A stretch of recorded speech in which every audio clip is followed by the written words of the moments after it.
Team RCB royal Challengers Bengaluru. అది అక్కడ royal Challengers Bengaluru అని కూడా నవ్వుతున్నారు.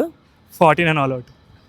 అంటే ఒక్కదానికి పట్టుకొని ఎప్పుడు హాయ్ గాయ్స్, నేనైతే అలా మ్యూజికల్ నైట్కి వచ్చాను అనమాట. మనతో పాటు ఎవరన్నా మీరు? Squad for the band. అది వాళ్ళు ఉన్నారనమాట. మరి వాళ్ళకి కూడా ఎప్పుడు మ్యూజికే కాదు, కొంచెం క్రికెట్ గురించి కూడా నాలెడ్జ్ ఉందో లేదో టెస్ట్ చేద్దాం ఒకసారి. అన్న మరి favourite team RCB royal Challengers Bengaluru.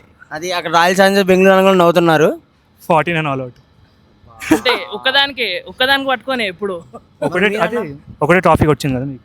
మరి మీ టీం ఫేవరెట్ టీము? నాకు ఐపీఎల్ ఇష్టం, ముంబై కొంచెం ఇష్టం, కానీ ముంబై తర్వాత నాకు ఎస్ఆర్హెచ్, ఆర్సీబీ అందరు ఇష్టం. విరాట్ కోహ్లీ అంటే చాలా ఇష్టం నాకు. సో ఆర్సీబీ కానీ ఎస్ఆర్హెచ్ కూడా బ్యాట్ అన్న. ఈసారి కప్పు కొడుతున్నారు.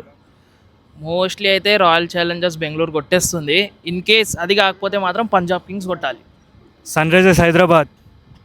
ఆర్సీబీ ఆర్ ఎస్ఆర్హెచ్ ఇద్దరు ఎవరు కొట్టినా నాకు హ్యాపీ. మరి ఈసారి కప్పు కొట్టింది ఆర్సీబీ. ఈసారి అలా కప్ నమ్మదే. మరి ఎస్ఆర్హెచ్ అన్న? ఆరెంజ్ ఆర్మీ తగ్గేదిలే. ఇద్దరు గెలుస్తారు. ఇద్దరు ఎలా గెలుస్తారు? అంటే ఉంది ఒకటే కప్ అన్న, ఇద్దరు ఎట్లా గెలుస్తారు? లక్ ఉంటే ఆర్సీబీ లేకపోతే ఎస్ఆర్హెచ్. ఓకే, అంటే ఆయన ఇండైరెక్ట్ ఏం చెప్తున్నాడంటే ఆర్సీబీ గెలవాలంటే లక్ ఉండాలంట, ఎస్ఆర్హెచ్కి అవసరం లేదు, ఎస్ఆర్హెచ్ డైరెక్ట్ కప్పు కొడతారని చెప్తున్నా. చూసుకోండి మరి కామెంట్లో మరి అన్నను ఒకసారి ట్యాగ్ చేయండి.